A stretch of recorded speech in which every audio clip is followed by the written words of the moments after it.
If your freestyle feels a little bit off and you haven't quite been able to put your finger on it, there's a good chance that it has to do with this one hidden freestyle breathing mistake that I see people make all the time. It's not your strength, it's not your training, it's your breath timing.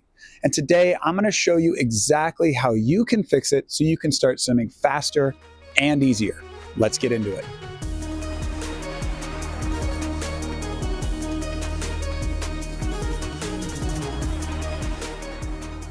What's up, guys? Coach Matt Z here with part 3 of my 3-part series on freestyle breathing. In part 1, we talked about making sure you make your breath as natural as possible by exhaling underwater and breathing often. Then in part 2, we fixed your head position because lifting your head when you breathe might feel comfortable, but it slows you down and puts you at a higher risk for injury.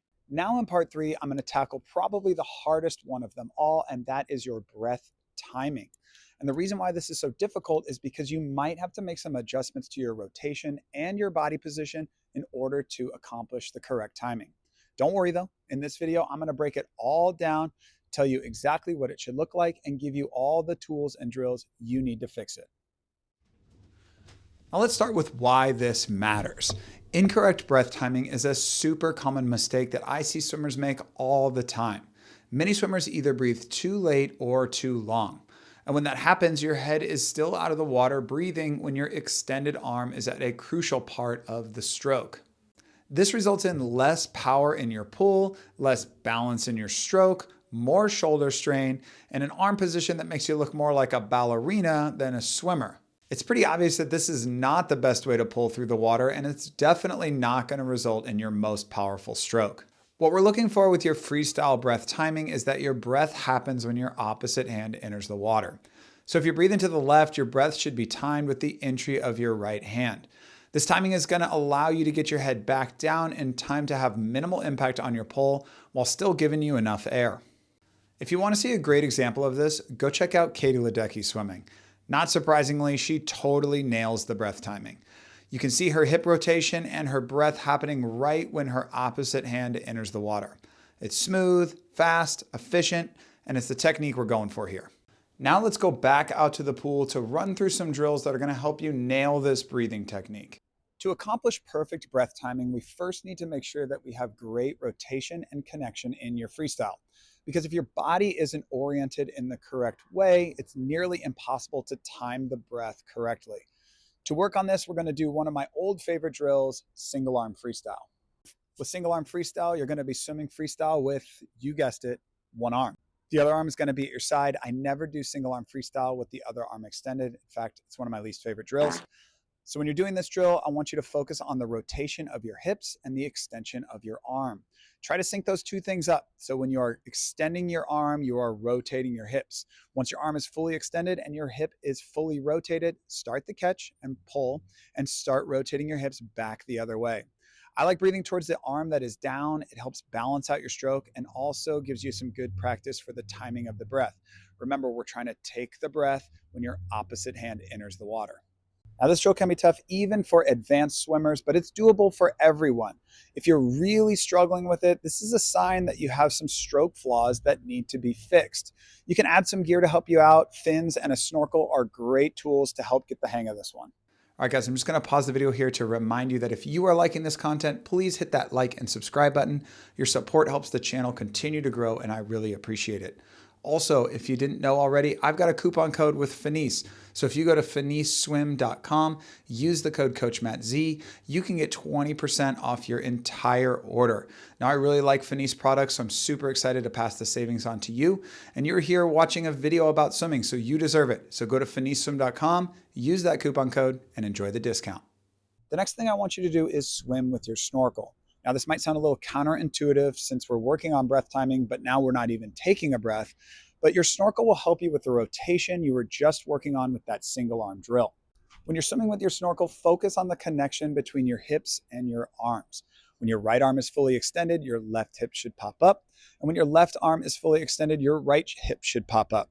Your arms and hips have to work together in order to have an efficient freestyle. And a great way to see if you're improving is to count your strokes.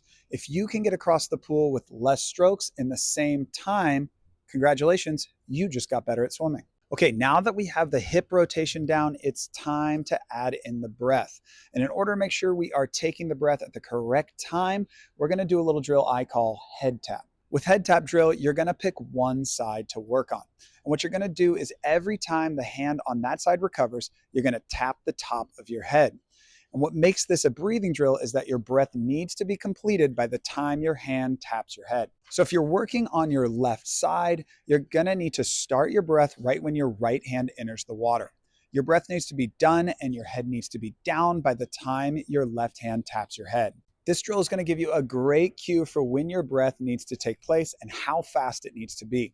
And remember what we learned in part 1 of this series, make sure you exhale underwater so your inhale can be quick and easy. Once you have the timing nailed down, you can go back to those 4 and 2 count drills we learned in part 2. They're great for reinforcing the timing of the breath and the hip rotation. From there, it's time to move into just some regular freestyle, focusing on great hip rotation and breath timing.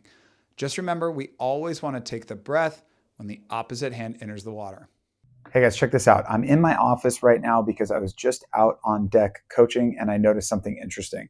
So I've been making this video all week talking about how your breath should happen when your opposite hand enters the water. Now the limitation of that is if you're swimming catch-up freestyle or a more catch-up style stroke, because it's hard to take that breath when your other arm is extended. That arm can kind of get in the way.